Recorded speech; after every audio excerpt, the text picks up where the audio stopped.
저물매 그 12를 데리시고 가서 다 앉아 먹을 때 예수께서 이르시되 내가 진실로 너희에게 이르노니 너희 중에 한 사람 곧 나와 함께 먹는 자가 나를 팔리라 하시는데 그들이 근심하며 하나씩 나는 아니지요 하고 말하기를 시작하니 그들에게 이르시되 12 중에 하나 곧 나와 함께 그릇에 손을 넣는 자니라. 인자는 자기에 대하여 기록된 대로 가거니와 인자를 파는 그 사람에게는 화가 있으리로다. 그 사람은 차라리 나지 아니하였더라면 자기에게 좋을 뻔하였느니라 하시니라. 아멘. 오늘 이 말씀을 가지고 필요한 존재로 살라라고 하는 말씀의 제목으로 함께 말씀을 나눠보려고 합니다. 세상에는 크게 세 종류의 사람이 있다고 합니다. 첫째는 공동체에 꼭 필요한 사람, 없어서는 안 될 사람이죠. 반드시 있어야 될 사람이고, 둘째는 있으나 마나한 사람 있다고 합니다. 별로 있어도 그만, 없어도 그만, 잘 보이지 않는 사람이겠죠. 그리고 마지막 세 번째는 여기 속하면 안 되는데 없었으면 하는 사람이 있다고 합니다. 그러니까 사회의 악이라 그렇게 우리가 표현하기도 하고, 우리가 가끔씩 그런 얘기를 합니다. 저 사람은 태어나지 않았더라면 더 좋아할 뻔했다. 저런 사람이 왜 있지라고 하는 그런 말을 듣는 사람들이 있습니다. 우리 모두는 부정할 수 없이 이 세 범주 중에 하나에 속해서 살아가게 돼 있습니다. 이런 것처럼 교회 공동체 안에도 세 종류의 신앙인이 있다고 합니다. 기본적으로 하나님 안에서 모든 성도는 귀한 존재입니다. 하지만 사역의 측면에서 나눠 본다면 세 가지로 나눌 수 있는데, 적극적으로 봉사하며 헌신하는 성도가 있습니다. 두 번째는 예배만 충실한, 즉 예배만 출석하는 그런 성도가 있습니다. 그래서 교회 어떤 봉사도 하지 않고 헌신의 기회가 있어도 헌신하지 않는 그런 성도가 있습니다. 그리고 안타깝게도 교회 공동체의 일에는 전혀 관심이 없는 그런 성도가 있습니다. 그리고 교회 안에도 이 세 부류로 이렇게 구분해 볼 수가 있습니다. 우리는 그래서 스스로 이 시간 우리가 질문을 해봐야 됩니다. 나는 지금 주님의 몸된 교회와 이웃에게 어떤 존재로 살고 있는가? 한번 우리가 내 자신을 한번 깊이 묵상해 볼 필요가 있습니다.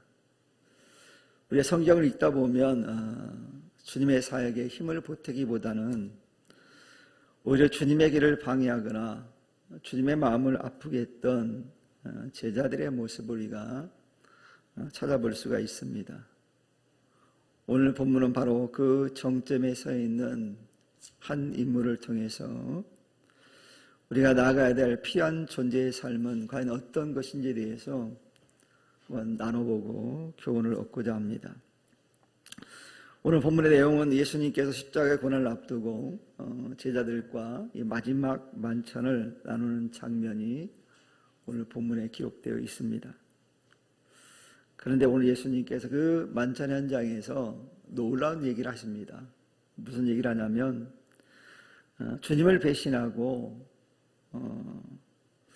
자신을 팔 것이라고 하는 그런 얘기를 제자들 앞에서 이제 말씀을 하십니다.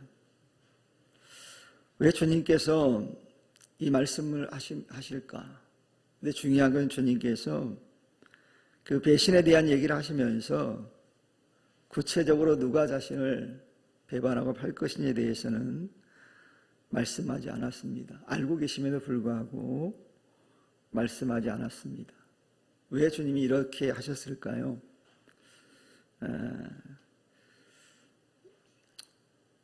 주님께서 그에게도 어떤 기회를 주기 위해서입니까?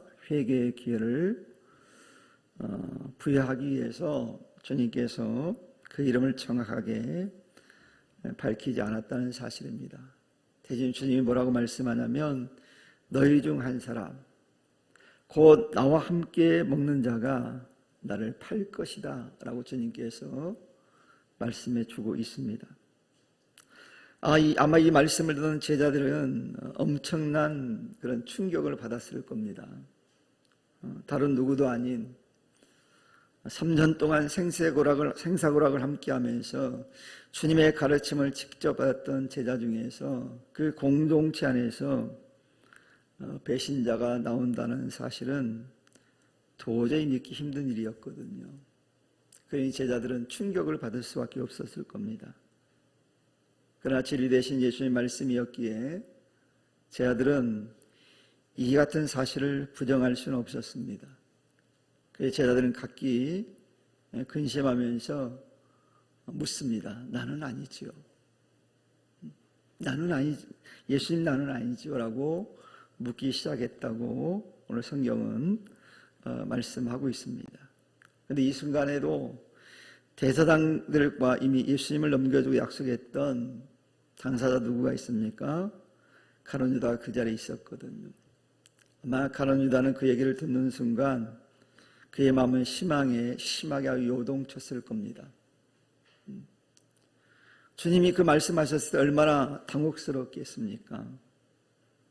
이처럼 예수님께서는 이제 자신을 팔 자가 이 안에 있다는 걸 말씀하시면서 자기를 파는 자의 운명에 대해서 아주 엄중하게 이제 선포하십니다. 오늘 21절 말씀 보니까 이렇게 말씀하죠. 인자는 자기에게 대하여 기록된 대로 가거니와 인자를 파는 그 사람에게는 화가 있으리로다. 그 사람은 차라리 나지 아니었더라면 제게 좋을 뻔하였느니라. 차라리 나지 않는 것이 더 좋은 사람이라고 주님께서 이 가룟 유다에 대해서 말씀했다는 얘기예요. 이 말씀 오늘날 우리에게도 여전히 살아 움직이는 경고의 말씀이 되어야만 합니다. 우리가 순간순간 가룟 유다와 같은 동기와 목적으로 삶을 선택할 때가 있거든요. 이 무서운 책망은 바로 어쩌면 우리를 향한 것인 것이 될 수 있기 때문에 이 모습을 보면서 우리 자신들을 한번 돌아봐야 됩니다. 나의 모습 가운데 그런 모습은 있지 않는지.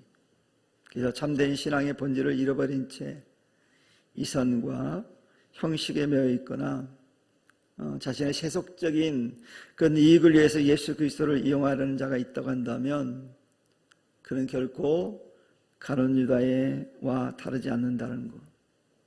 그도 역시 가룟 유다의 길을 걷고 있다는 것을 우리 알아야 됩니다. 자기 욕심, 자기 명예, 자기 사상 혹은 권력을 쟁취하기 위해서 예수님을 수단화하고 도구화하는 모습을 가장 위험한 신앙의 변질이라는 것을 우리가 알아야 됩니다.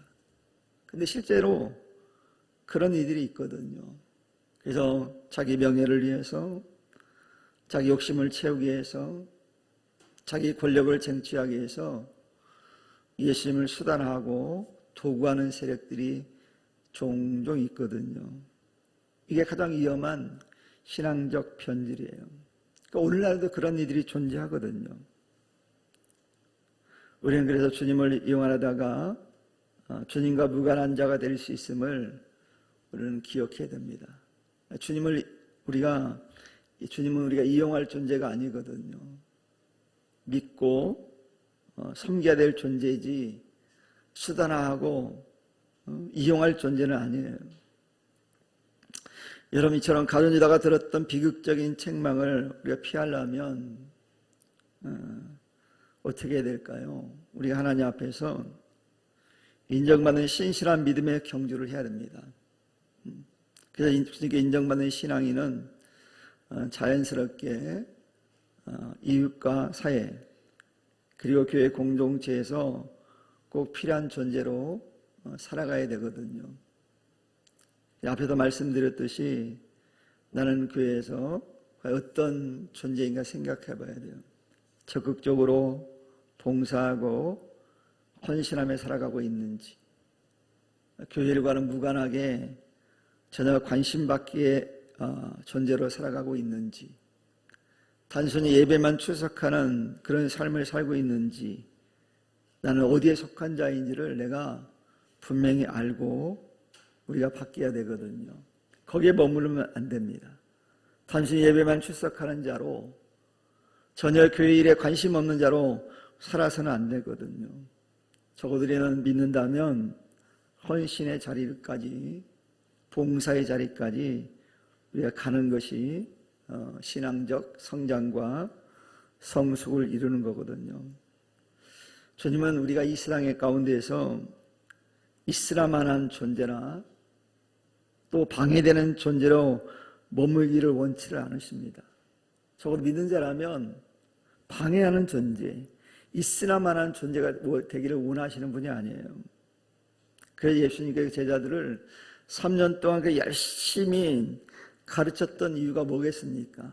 너희 세상 속에서 있으라만한 존재로 살라고, 방해하는 존재로 살라고 말씀한 게 아니거든요. 주님이 제자들을 향해서 뭐라고 말씀하십니까? 너희 세상에 빛이고 소금이라고 그랬거든요. 그 얘기는 뭡니까? 헌신자로, 봉사자로 살아야 된다는 걸 주님이 말씀하신 거거든요.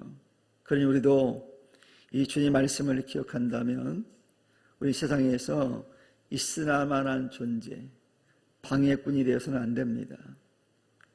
우리 2025년 한 해를 통해서 우리가 성장과 성숙이라는 주제를 가지고 우리가 기도하고 또 열심히 주를 위해 헌신해 왔습니다. 그걸 통해 하나님께서는 2025년 한 해 동안 우리를 분명히 잘하게 하셨을 거예요. 또한 그 가운데 여러 연단과 우리가 은혜 속에서 우리의 믿음은 성장해 왔을 겁니다.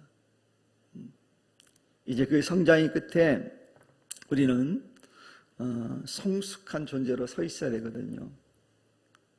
이 성숙한 신앙이라는 게 뭐겠습니까? 이 성숙한 신앙인, 이렇게 정의를 내릴 수 있을 거예요. 하나님과 사람 앞에서 꼭 필요한 존재가 되는 것. 이게 성숙이거든요. 하나님께도 필요한 존재고 사람들에게도 필요한 존재가 되는 것. 이게 성숙이거든요. 가정에도 필요한 존재이고 교회에서도 필요한 존재가 되어지고 하나님께도 필요한 존재가 되어지고 이 세상 가운데서도 사회 속에도 필요한 존재가 되는 거, 이게 성숙한 사람이거든요. 그래서 내가 있는 곳에서 낮가닥에 화목하게 되고 나 때문에 복음이 전해지며 나로 인해서 공동체가 든든히 서가야 된다라는 거예요. 그래서 나는 공동체에 해치는 자가 돼서는 안 돼요. 이것이 바로 주님께서 원하시는 성숙한 성도의 모습이거든요. 우리가 고린도 교회를 보면 사도 바울이 그 파벌을 조성하는 이들에게 그들을 책망하지 않습니까? 그래서 강조한 게 뭐예요? 교회 안에 공동체 가장 중요한 건 사랑이라 그렇게 얘기하거든요. 믿음, 소망, 사랑은 항상 있을 것인데 그 중에 제일은 사랑이라 이렇게 얘기했거든요. 그건 뭘 얘기하는 겁니까? 하나님과 사람 앞에서 꼭 필요한 사람이 되어서 믿음의 공동체를 이뤄야 된다는 것을 말씀하고 있거든요. 그리고 우리 까닭에 공동체가 화목하게 되어지고 나로 인해서 복음이 전해지고 나로 인해서 공동체가 세워지는 것이 정말로 좋은 교회의 모습이고 믿음의 공동체라는 것을 이제 말씀하고 있거든요. 그러니 우리 교회가, 우리 성도님들이 이런 교회와 성도들이 될 수 있기를 주님의 이름으로 축원합니다. 사랑하는 성도 여러분, 그래서 이제 우리는 2025년에 성장과 성숙을 뒤로하고 2026년에 나눔이라는 새로운 사망의 문을 열려고 그러는 거예요. 그래서 주님께 인정받는 필요한 존재는 결국 자기 자신만을 위해 살지 않거든요. 그 누구나 할 수 있잖아요. 자기 자신만을 위한 삶은 누구나 할 수 있는 일이에요. 그래서 성숙의 열매는 그래서 반드시 나눔으로 드러나게 돼 있어요. 왜 가룟 유다가 실패했습니까? 가룟 유다는 주님께 받는 것에만 집착했기 때문에 그래요. 그래서 자기 주머니를 채우려다라고 보니까 그럼 망한 거예요. 그래서 진정한 필요한 존재인 성도는 주님께 받은 것을, 그 받은 은혜를 이웃에게 나누는 것에서 자신의 가치를 찾는 자가 바로 성공적인 신앙적인 삶을 사는 이들이거든요. 받은 은혜를 받았으면 당연히 나눠야 되는 거예요. 이게 받은 은혜를 나누면 점점 그 은혜는 커지거든요. 은혜라는 게 그래요. 사랑이라는 것도 그렇습니다.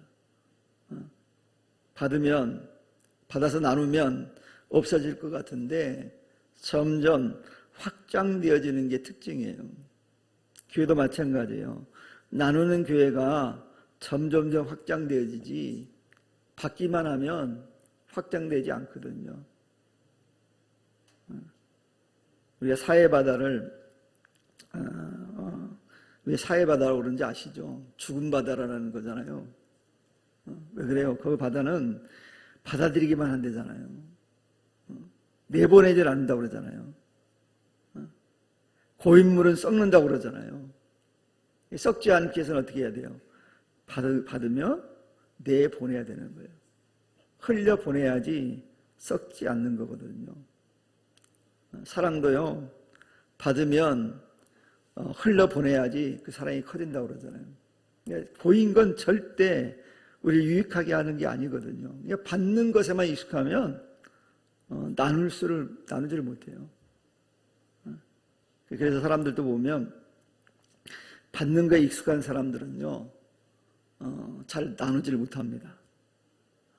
계속 뭔가 요구를 해요. 근데 받은 걸 흘려보내는 사람들은 어때요? 특징이? 자꾸 흘려보내요. 받으면 흘려보내고, 받으면 흘려보내고. 계속 깨끗한 상태가 유지가 되는 거예요. 썩지 않는 거예요. 신앙도 그러거든요. 은혜를 받았으면 나눠야 되는 거예요. 그래야지 우리 신앙이 깨끗해지고 성결해지고 경건해질 수 있는 거예요. 성장하지 않는 성도, 성숙하지 않는 성도의 특징이 딱 있습니다. 받은 은혜를 나누지를 못해요. 기회가 있는데도. 우리 교회는 그 연말이 되면 그 뒤에 하나 붙여놓은 게 있잖아요. 꽃꽂이 이렇게 꽃꽂이라고 그래야 되나요? 화분이라고 해야 되나요? 그러면 벌써 다 찼죠. 이 전쟁과 같은 거예요. 그 왜 하는 거예요? 심심하니까 해요. 뭔가 심으면 그걸 목적으로 하는 건 하지 않지만 심으면 하나님 나게 하시는 은혜를 알기 때문에 그런 거잖아요. 그걸 심는 거잖아요. 심으면 분명히 거두는 게 있어요. 그게 심는 거거든요. 그 원리를 알기 때문에 심는 거예요. 근데 못 심는 이들은 왜 못 심어요? 아깝거든요. 없어지는 것 같거든요. 근데 더 많은 수확을 거두지 못하는 거예요. 더 많이 거두려면 어떻게 해야 돼요? 자꾸 심어야 돼요. 심어야지 거두는 거거든요. 그래서 우리 교회는 2020년 새해는 우리가 좀 이 주제가 나눔이듯이 열심히 나눠서 우리 나의 가치를 찾는 우리 성도가 되었으면 좋겠습니다. 또 2020년 새해는 교회 안에서만 필요한 성도가 아니라 세상 속에서도 이런 말을 들어야 돼요. 그 사람이 없어서는 안 돼 라는 고백을 듣는 복의 통로가 되시기를 축원합니다. 그래야 되지 않겠어요? 그래서 우리의 시간과 그러기 위해서 물질과 마음을 나눠야 되거든요. 그런 말을 들으려면 그냥 되어지는 게 아니에요. 시간도 나누고 물질도 나누고 마음을 나눌 때 그런 일이 벌어지거든요. 그래서 우리는 이렇게 할 때 가룟유다의 저주에서 완전히 벗어나 주님의 기쁨에 참여하는 주인공이 될 수 있거든요.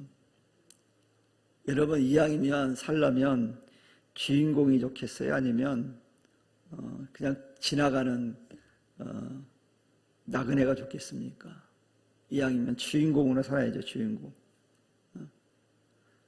주님 우리를 주인공 삼고 싶은데 자꾸 우리가 거절하거든요. 거절. 나눌 때 주님이 우리를 주인공의 자리에 딱 앉혀주시거든요. 우리 성도님들은 영적 주인공이 되시기를 축원합니다. 그러면 사랑하는 성도 여러분, 하나님께 인정받음을 통해서 이 세상에 가장 가치 있고 없어서는 안 될 꼭 필요한 존재로 살아가는 저 여러분이 되었으면 좋겠습니다. 우리 모두 꼭 필요한 사람이 되자고요.